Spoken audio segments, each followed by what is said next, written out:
இப்போ விஜய் சார் கூட இருந்து பிடி செல்வகுமார் வந்து டிஎம்கேல போய் இணைஞ்சிருக்காரு. ஸோ அத பத்தி உங்களுடைய கருத்து?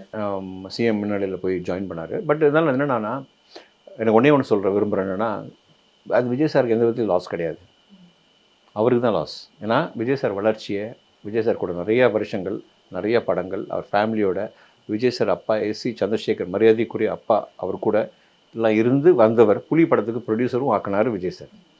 அவங்களுக்குள்ள ஒரு சின்ன பர்சனல் மிஸ் அண்டர்ஸ்டாண்டிங்ஸ் நிறையா இருக்கும், நிறைய விஷயங்கள் நடந்திருக்கலாம். பட் அதுக்குன்னு நம்ம வந்து நம்மளோட இடம் அது. அதை விட்டுட்டு நீங்கள் போய் சேர்றது, டிஎம்கே போய் சேர்றதுல ஒன்றும் தப்பு கிடையாது.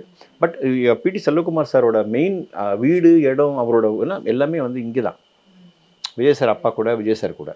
பட் அவர் போனது எங்களுக்கு வருத்தம் தான். உண்மையிலேயே நான் வந்து ஒரு விஜய் சாரை விரும்புகிற ஒருத்தராக நான் சொல்கிறேன். விஜய் சாருக்கு அது வருத்தம் இருக்கும், நான் இல்லைன்னு சொல்ல. பட் இருந்தாலும் எனக்கு வந்து என்ன ஃபீல் பண்ணதுன்னா, லாஸ் வந்து பிடி செல்வகுமார் சாருக்கு தான். விஜய் சாருக்கு எந்த விதத்துலையும் லாஸ் கிடையாது.